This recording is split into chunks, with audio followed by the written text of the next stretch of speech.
여름 특집하면 빼놓을 수 없는 존재죠. 저희도 매년 그 흔적을 추적하고 있는 UFO. 그런데 새벽 6시. 번쩍번쩍하네. 뭐죠? 저것만 봐서는 뭐. 그러니까 하늘에서 이제 빛이 번쩍번쩍하게 나는 건데 보통은 뭐 비행기나 아니면 요즘에 인공위성도 가끔 그렇게 보인다고 하더라고요. 2021년 12월 8일 새벽 6시 홍콩 주릉반도에서 UFO로 추정되는 물체가 여러 시민에게 목격. 둥글고 납작한 타원형의 물체가 엄청 높게 날더니 막 파란색, 녹색, 흰색 여러 가지 빛을 내더라고요. 무려 약 1시간 동안이나 비행. 당시 홍콩 시민들 사이에서 UFO가 나타났다며 화제가 됐습니다. 그런데 말입니다. 더욱 놀라운 사실. 하늘이 좀 밝은데요? 대낮인데요. 뭐 하는 거야? 위로 갔다가 색깔도 다양한데? 그렇죠? 여러 번 나타나는데요? 이틀 전인 12월 6일 오후 4시 홍콩 비토리아 항구 상공 위에서 10분간 목격된 것을 시작으로 같은 날 저녁 신계에서 타원형의 주황색 빛을 띤 비행물체가 또 한 번 목격됐고요. 무려 3일간 밤낮을 가리지 않고 3차례나 출몰한 비행물체에 홍콩에 외계인 기지가 있는 것 아니냐라는 반응이 쏟아졌습니다. 3일 내내 저랬다는 거는 뭐 분명히 왔었다는 얘기죠. 실제로 일각에서는 누가 드론 날린 거 아니냐, 기상 관측용 기구일 것, UFO가 아닐 것이라는 반박도 제기됐는데요. 하지만 당시 비행 물체들은 일반 드론의 비행 고도인 90m보다 훨씬 높게 비행했으며 기상 관측용 기구들과 달리 불규칙한 움직임을 보였고요. 무엇보다 지난 10년간 홍콩에서만 무려 200건 이상의 UFO 목격 보고가 접수됐다는 겁니다. 그런데 말입니다. 여기서 한 가지 더 미스터리한 사실을 발견할 수 있었는데요. 처음 비행 물체가 목격된 빅토리아 항구 인근에 군사기지가 위치해 있다는 겁니다. 오잉? 군사기지? 갑자기 홍콩에 저런 데가 있었어? 여러분, 미국의 51구역, 호주의 파인겟, 공통점 뭐죠? 모두 군사구역, 그리고 UFO 출몰 의심 지역. 홍콩도 그럼 UFO랑 관련이 있다는 얘기네. 왜 호주에 우리가 막 그런 거 시험하고 막 그랬다고 했었잖아. 군사기지에서 뭐 실험을 하다 들킨 걸 수도 있겠네요. 그러니까. 그죠? 과연 3일간 목격된 비행 물체들은 진짜 UFO였을까요? 어쩌면 홍콩에서 UFO의 또 다른 실마리가 풀릴 수도 있지 않을까요? 여름 특집 그곳에 그들이 있었다 싶고 8일을 공개합니다. 화성에서 발견된 모모의 증거. 인간이 아닌 또 다른 생명체가 살고 있는 가장 유력한 곳으로 꼽히는 화성. 이번엔 이곳에 생명체가 존재한다는 강력한 증거를 준비했습니다. 뭐야 이게? 입구에? 그렇죠. 출입구입니다. 방금 보신 이 사진은 2022년 5월 나사의 화성 탐사 로봇 큐리오시티가 찍은 사진입니다. 높이 30cm, 너비 40cm 정도로 아주 작은 이 네모난 사각형. 당시 이 사진이 공개되자 이건 화성에 사는 외계인들의 출입구다. 또 다른 지하 세계로 가는 텔레포트다. 또 다른 생명체가 존재하는 증거라며 전 세계 누리꾼들 사이에서 뜨거운 반응이 이어졌습니다. 근데 외계인이라고 했는 걸 인정했을 때 네. 아까 30에서 40cm라고 했잖아요. 네. 되게 어쨌든 체구가 작나 봐요. 그 탐사 로봇 같은 거 자꾸 보내고 그러니까 직원들 눈에 안 띄려고 자기 사이즈를 줄이는 거죠. 네. 나사의 발표에 따르면 네, 균열로 인한 자연 현상을 부릅니다. 에이.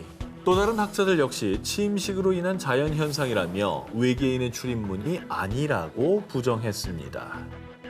아니, 자연현상으로 저렇게 직선으로 어떻게 저렇게 딱딱 뚫려. 근데 가끔 가다 뭐 또 그런 거 있잖아요. 이렇게 뭐요? 뭐 무슨 바위인데 와 이거는 누가 이렇게 사람이 안 잘랐는데 네모 반듯해? 그런 거 있긴 하거든요. 에이, 근데 저거만 있잖아. 그래서 화성에 생명체가 존재한다는 확실한 증거 제가 하나 더 가져왔습니다. 뭐야 저게? 자갈? 야, 뭐 선인장같이 생기지 않았나요? 오! 선인장이에요? 그 생명체가 있는 거네. 이것이 2022년 2월에 역시 같은 큐리오시티가 찍은 사진입니다. 마치 선인장이나 꽃처럼 보이지만 나사에 따르면 황산염 성분으로 된 광물이라고 합니다. 아, 생물이 아니라고? 네. 돌이네, 그냥. 그런데요, 이게 왜 생명체가 존재하는 증거냐? 황산염은 물이 증발하면서 그 주위에 형성되는데 이건 화성에 한때 물이 흘렀다는 증거죠. 화성에서 발견된 저 황산염으로 된 광물이 바로 과거에 물이 존재했다는 증거, 그러니까 생명체가 존재했을 수 있다는 증거인 셈입니다. 화성 탐사는 아직도 무궁무진하니 앞으로 얼마나 놀라운 발견을 할지, 내년에 또 새롭고 놀라운 소식을 전해드릴지 기대해봐도 좋지 않을까요? 여름 특집 그곳에 그들이 있었다 싶고 7위 공개합니다. 새하얀 긴 털 속에 감춘 날카로운 뿔들, 날렵한 네 발과 무시무시한 눈빛, 산군의 모습을 하고 산에 나타나. 석준아, 울지 말고 이리 와. 상진아, 오이는 호. 얄미워. 아니 왜? 아니 그냥 나도 부르면 안 돼요? 왜 오이는 아니, 오해요 귀신이? 아니 톤이 정해져 울지 있지. 말래잖아. 아니 사람의 목소리로 홀린다는 장산범. 아하. 제가 예전에 소개해드렸던 장산범 괴담 기억나십니까? 아, 그렇죠. 기억나죠. 이건 근데 뭐 도시 괴담 속 가상의 존재가 아니라 스토리만 존재하는 거잖아요. 아하. 있다고요? 여름마다 공포를 주는 괴담 속의 장산범. 그런데 더는 소문만 무성한 괴담 속 존재가 아닐 수도 있습니다. 바로 장산범의 흔적이 부산에서 포착됐습니다. 아니? 실체가 있다고. 부산? 저게 사람이냐고요. 아니 저 속도는 진짜 엄청 빠르게 뛰어가는 속도인데? 2020년 부산의 한 초등학생이 학원 수업 중 우연히 포착한 광경. 장산범이 자주 목격된다는 바로 그 장산에서 사람이라고는 볼 수 없을 정도로 빠른 속도로 산을 타기 시작. 이내 시야에서 사라져버렸는데요. 의문의 하얀 물체에 사람들 사이에선 소문으로 전해지던 장산범이라며 순식간에 화제가 됐습니다. 아니 저게 네 발로 기어가는 것 같기도 하고 그냥 두 발로 서서 겁나 빨리 뛰어가는 것 같기도 하고 서서 뛰는 것 같긴 한데 기는 건 잘 모르겠고요. 자, 실제로는 우리 오상진 기자처럼 일각에서는 등산객 아니냐 이런 주장이 제기됐습니다. 하지만 당시 하얀 물체는 약 3분 만에 옆봉우리로 이동. 축지법을 쓰지 않는 이상 사람의 속도로는 도저히 불가능한 이동거리입니다. 심지어 영상이 포착되기 전날 비까지 왔기 때문에 더더욱 불가능한 상황. 그리고 부산 시민들의 증언과 언론사들의 취재 결과 하얀 물체가 포착된 곳은 도저히 사람이 다닐 수 있는 등산로나 길이 아니었습니다. 부산을 떠들썩하게 만든 하얀 물체. 정말 소문으로 전해지던 장산범이 세상에 공개되던 순간이었을까요? 아니면 세상에 알려지지 않은 또 다른 존재의 등장이었을까요? 여름 특집 그곳에 그들이 있었다 싶고 6위를 공개합니다. 백두산 천지에 모모가 산다. 예로부터 영산으로 불리는 백두산. 그중에서도 평균 수심 214m로 세계에서 가장 깊은 화산 호수로 알려진 천지는 하늘과 땅이 만나는 곳이라는 이름의 뜻처럼 영험한 기운을 풍겨 많은 전설들이 전해지고 있습니다.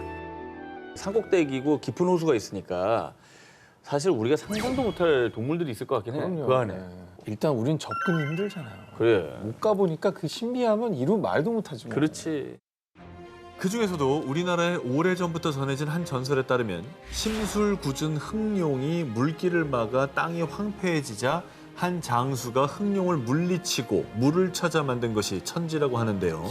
이 전설 때문인지 이후에도 천지에 용처럼 생긴 괴물이 산다는 소문은 계속해서 존재했습니다.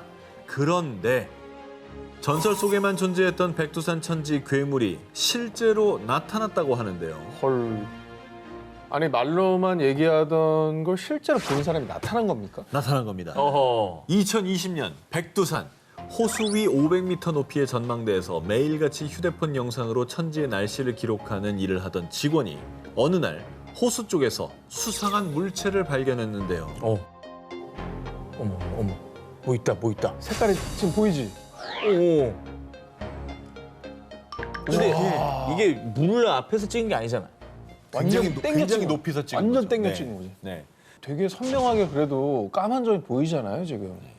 그 대략 크기를 한 2m 정도로 추정하고 있습니다. 천지 한가운데서 움직이는 물체가 수면 위에 가만히 누워 있는 듯한 모습이 포착된 겁니다. 이에 해당 직원은요. 확실히 배는 아니었어요. 거기는 관광객의 출입이 통제된 곳이라서 다른 게 있을 수가 없어요. 근데 저기는 인간의 성격이 안 닿았기 때문에 우리 머릿속에 없는 애가 있을 것 같긴 해. 1962년에도 한 주민이 망원경으로 괴물 2마리가 싸우는 것을 봤다고 주장. 2011년에는 한 대학생이 2개의 뿔이 달린 괴물을 봤다는 목격담이 나오기도 했습니다. 허허. 그렇게 지난 20년 동안 관광객에 의한 목격담만 약 30회. 목격자들의 하나 같은 증언, 바로 목이 긴 형태의 괴물을 보았다고 주장했습니다. 목이 길다. 한두 번이 아니라 지금 30번? 야, 꾸준히 목격담이 들려오는 거. 심지어 약간 비슷하게 묘사를 하고 있잖아요. 100년 넘게 지속된 백두산 천지 괴물의 전설. 과연 천지 괴물은 실제로 존재하는 걸까요? 여름 특집 그곳에 그들이 있었다 싶고 5위를 공개합니다. 5위는 오! 귀신도 아는 5위는 오. 자! 아마존에서 발견된 고대 도시. 과거 역사 속 수많은 고고학자가 전설의 도시 엘도라도를 찾기 위해 아마존을 찾곤 했는데요. 그런데 21세기 아마존에서 엘도라도보다 더 위대한 곳을 발견했습니다. 바로 소문만 무성했던 미지의 존재. 카사라베인들이 살던 도시를 발견한 건데요. 카사라베가 뭐야? 카사라베인이 뭐예요? 2022년 독일 공동연구팀은 볼리비아 아마존 일대에서 나무에 가려져 있던 고대 도시를 발견. 이곳이 바로 콜럼버스 시대보다 무려 수백 년 앞선 500년부터 1400년경까지 존재했던 카사라베인들이 살던 도시입니다. 그런데 이곳이 발견되기 전까지만 해도 전문가들은 그동안 아마존 일대에는 인구가 적어 문명이 발달하지 못한 곳이라는 편견이 있었죠. 하지만 연구팀에 따르면 발견된 이 도시는 볼리비아 아마존강 유역 4,500제곱킬로미터에 총 26개 구역으로 나뉘어져 있을 정도로 대규모 문화권이 형성되어 있고요. 뿐만 아니라 높이가 22m에 달하는 피라미드 형태, 의식을 치르는 계단식 제단이 발견됐습니다. 이게 뭘 뜻하는 거겠습니까?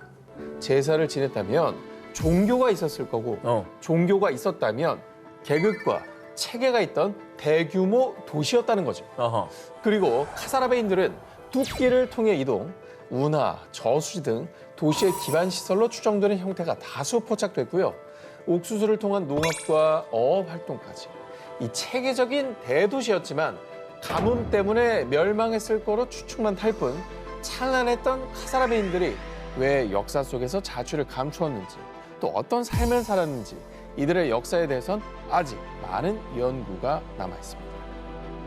자, 우리의 생각보다 더 찬란하고 발전된 고대 문명을 품고 있던 아마존. 그곳에 아직 카사라베인들이 남긴 숙제들이 남아 있습니다.